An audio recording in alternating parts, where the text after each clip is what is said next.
friends. So today I would like to mention 10 hacks that you need to know before going to Russia.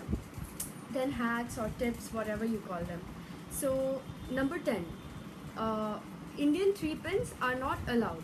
So one problem that I faced when I went to Russia was that my 3-pin plugs were confiscated because they insist on using Russian plugs, which are 2 pins. So if you are taking plugs for your laptop chargers or your iPad chargers or phone chargers, whatever, they need to be 2 pin, and if they are 3 pin, it's best to change them into 2 pin because even converters are not allowed. My converter and my 3-pin plug were confiscated, so it's best to carry 2-pin plugs or to buy your devices or your chargers from Russia itself. So that was number 10. Number 9. Yeah, one question that most people ask me is where to buy the winter clothes from.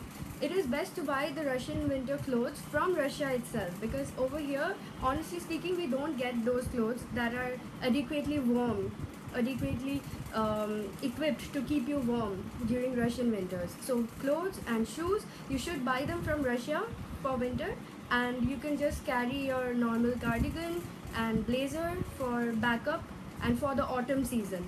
That will do.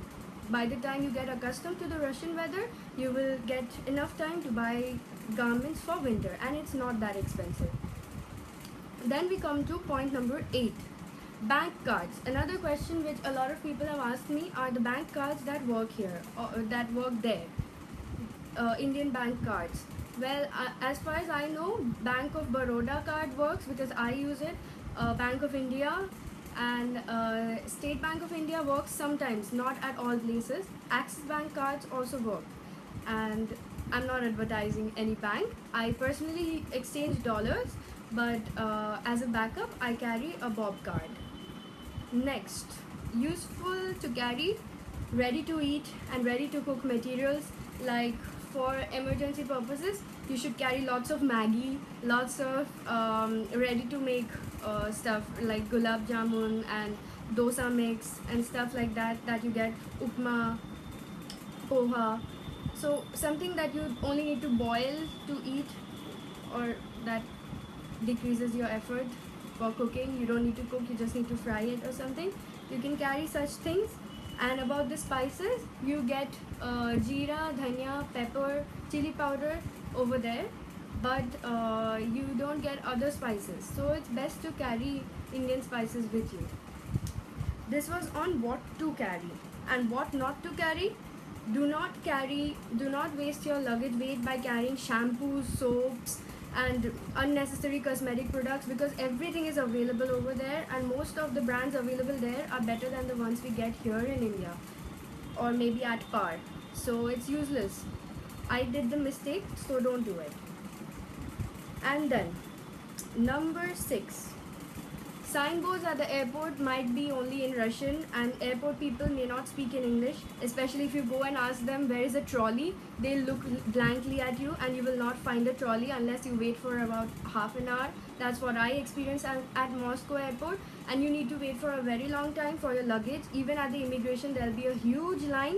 You'll have to wait for like forever in the immigration line. So all this is fine, just stick to other Indian students, other Asian students, and don't drift away from the group. Stick to the people you are coming in plane with. And yeah, carry lots of spare photographs because you will need lots of photographs for lots of documents like your hostel card, there'll be lots of requirements for photographs, and getting photographed over there is very expensive. So please carry at least 10 spare photographs, passport size, of yourself. That should do.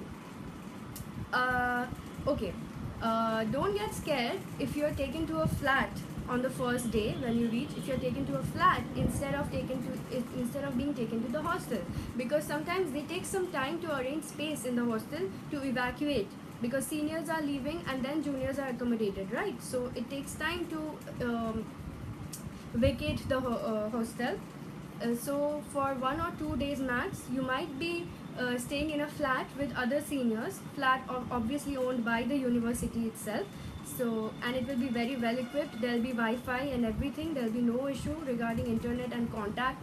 So yeah, don't get scared if you're taken to a flat other than the hostel. Well, that was number 4.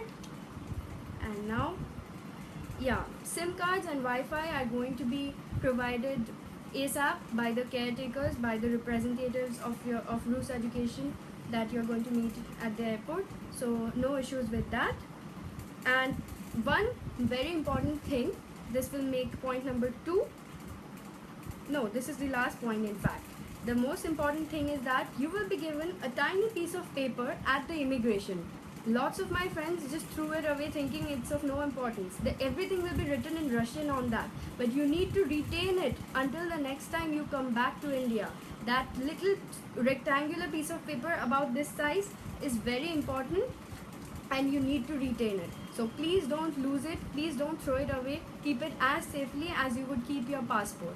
So with that, I would like to end this video. Hope it's helpful. Thank you very much.